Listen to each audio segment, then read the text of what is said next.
Thank you very much for the invitation. I think there were some little technical issues. I want to greet and thank you for being here, although I would have loved it to be there physically, but that's just the way this is. So, a fast context of the metropolitan zone of Mexico Valley that doesn't only include the Distrito Federal, which would be the capital, as you know. So, if you could just comment on letting me know if you want me to stop or if you can't hear or whatever.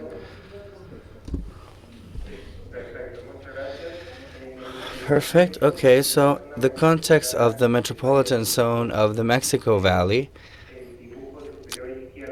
in the upper left drawing, you can see the green area that represents the Distrito Federal, and the white area around it, the federal district, is another state, politically different, the state of Mexico. Now, between these two entities, we form the metropolitan zone of the Mexico Valley. As you can see, that urbanized area there obviously exceeds these borders.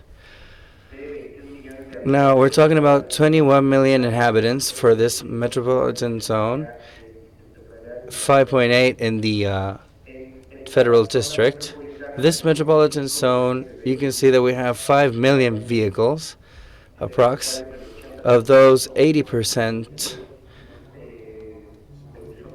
are personal, and 12% of public transport, and 13% for loading. The fuel that is much used is gasoline for public transport and for load, but not 100%, because marginally we use a 1% of natural gas. Now, the demand for travels that we have per day in this area is 21 million. Of those, already have 6.8 million of private transports and 14.8 millions of public transport. You can see in this bottom right chart, you can see an inventory of these greenhouse gases that is produced by this public transport. Now, if we go to the next slide, we can see the management tools. You see that we have programs and rules and norms that have to do, and we also have a monitoring network. In the upper right part, you can see the yellow and green points are the monitoring stations.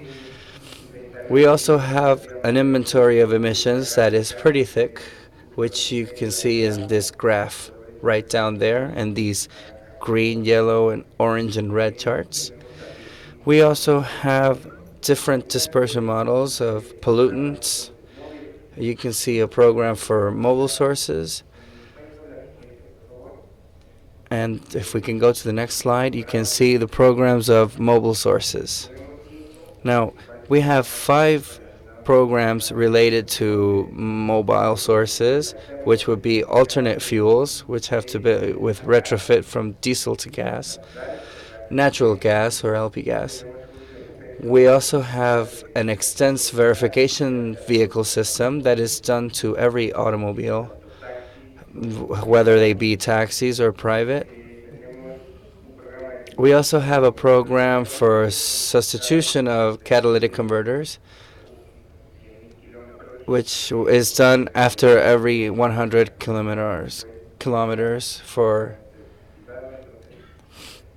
So this needs to be renewed soon. And we also have a restriction program, a vehicle restriction program, very similar to the one used in Colombia, which means that the number of the circle means that they do not have the right to circulate, depending on the number of their plate. We also have auto regulations of diesel vehicles. Of that, we're going to talk about in a few moments. Now, if we could go to the next slide, which would be the vehicular verification program. We also have the type of holograms that we can obtain from this program, this verification program. It depends obviously from the emissions as well as from the technology that the vehicle possesses. The hologram 00 is for new vehicles necessarily, not older than 2 years. The 012 and rejection hologram, as you can see there, I hope you can see it in the graph, is the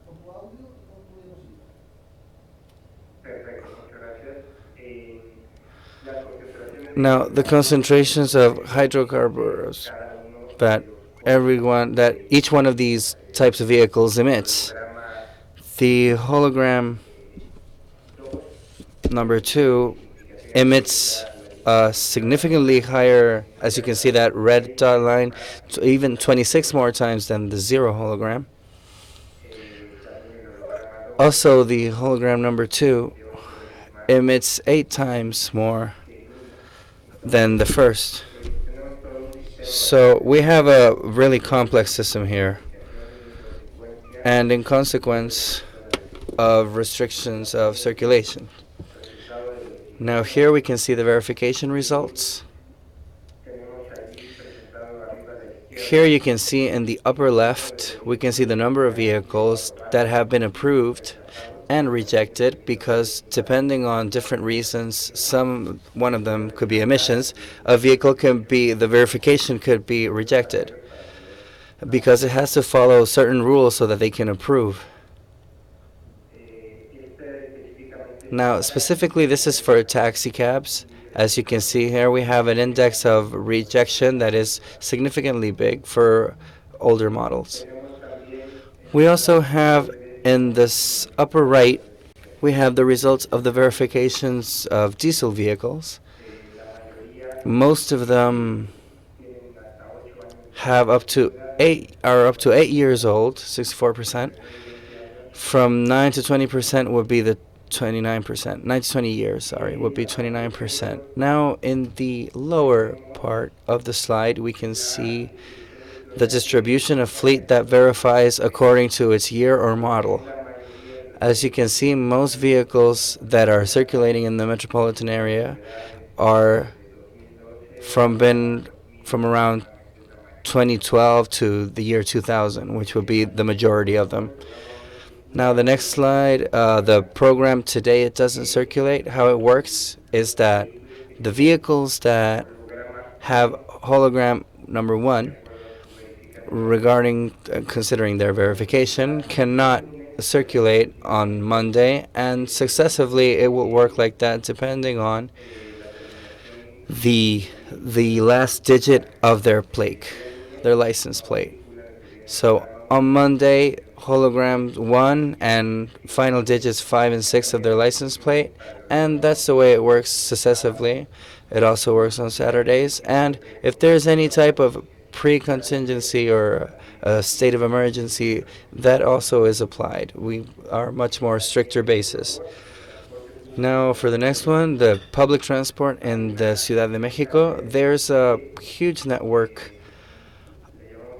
We call it RTP, which would be the public transportation network, which has 1,000 buses. There are 100 buses that are used for transportation of students. There are only 72 buses that are running on natural gas or compressed gas. For compressed gas, it's a minimal amount. We have 73 articulated buses, which have these models, as you can see, Euro 2, 3, and 4. We also have to make an effort for renovation here, as you can see. Euro 3 and 4, as you can see, is going out now. Euro 5 would be the minimum acceptable, although it's questionable, right? There are 1,070 buses of 12, 13 meters long, which would be most of them that we can find in Mexico. And we're thinking about installing a retrofit filters, particle filters. Next slide would be the technical specifications of a bus. I was telling you about these before, that are the most majority of them. It doesn't make much sense or much details of the specificity. As you can see, it's a standard bus. See, the engine is in the back side. Here we have more specifications. Like maybe there could be a question that has to do with any of these specifics. I don't want to waste much time here, but it's right there if anybody wants to check on it. Next slide. As you can see, the activity monitoring and gas temperatures in RTP vehicles. As you can see, this is fundamental for analyzing the installation of the technology, like the particle filters. So each one of these lines, as you can see, is a vehicle, a test vehicle. Generally, they have a profile, a behavioral profile of temperature, which is relatively similar.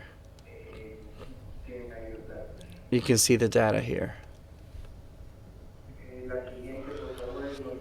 Next slide would be the monitoring of activity and gas temperature in hours of operation in the vertical axis, horizontal axis, sorry, and day in the vertical axis. As you can see, this is what happens in real routes, real bus routes. Now the amount of hours in which each one of these buses operated, until some cases up to 20 hours or 18 hours a day. Next slide, please. The diesel particle filters. Well, we're not just here we have this TPF that we were talking about. It significantly improves up to 93% in opacity compared to the same vehicle without a filter. Say 93% of hydrocarbons. Is there any question up to here or anything?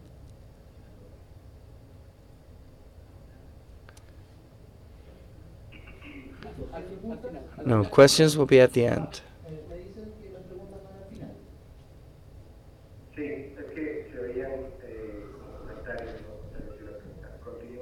So let me continue. We have seen 9 particle filters of HJS brand in Torino vehicles, and these are the results that we've had. As you can see, they function according to what was expected. Next slide with the results of the particle counter. This was in collaboration with the people from CALAC and Ariosha Reynoso and other experts that were here in Mexico and got the opportunity to learn and supported us in the measurement of these particles. We can see in number 4, at line number 4, if you could signal it somehow, we have 2 magnitude orders in the reduction of the amount of particles in comparison to vehicles that don't have the filter, right? They could be even 3 magnitude orders, which is very old. Next slide, please. This is a picture of a sample taking in private sector vehicles. Here, this is a cement distributor. Here with the Maja equipment. Next slide, as you can see, is the analysis of the same results. We're looking at up to 2 or 3 magnitude orders in the reduction in these different stages of the test cycle, for which at which these vehicles were exposed with filter, which would be the inferior, right? The one that looks pink. And blue is the one that did not have any filter, And as you can see, that's 99% of reduction in the best case scenario. And now, according to particle numbers.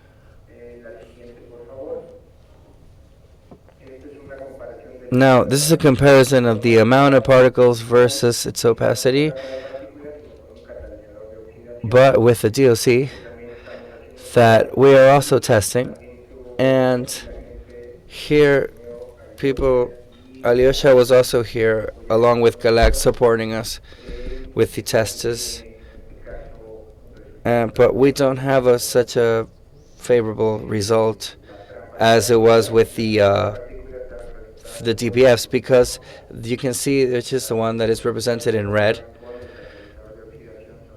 Now the ones that are using the DOC are the yellow ones, and with the reduction technology would be the blue ones. Now, the direct relation that we can do here is that the DOC is not really good. Necessarily, we have to install filters or DPFs. This is a bit a duplicate of the analysis that I just commented on, but for vehicles, for commercial or private vehicles. There you can see some brands that maybe shouldn't be there, but considering that they're there and you already know what companies we're talking about, you can see the temperature profile as well as the number of hours of operation. And in the next slide, which would be the explanation of the program of auto-regulation or diesel vehicles, we have asked for to a merger that we did with some companies to establish mechanisms so that we could be the restrictions of these programs by installing technologies in certain percentages depending on the number of vehicles that they have in their fleet. Every case is specific. Not all of them are the same. And we've had a success, an ample success, and we had 27 companies that were regulated by that, and that means that taxis, taxi cabs, which would be one of the biggest sources of measurements of where the public transports itself. Now, this is what I have prepared to share with you today. I hope that it was interesting, and if any of you may have a question, I can try to answer them.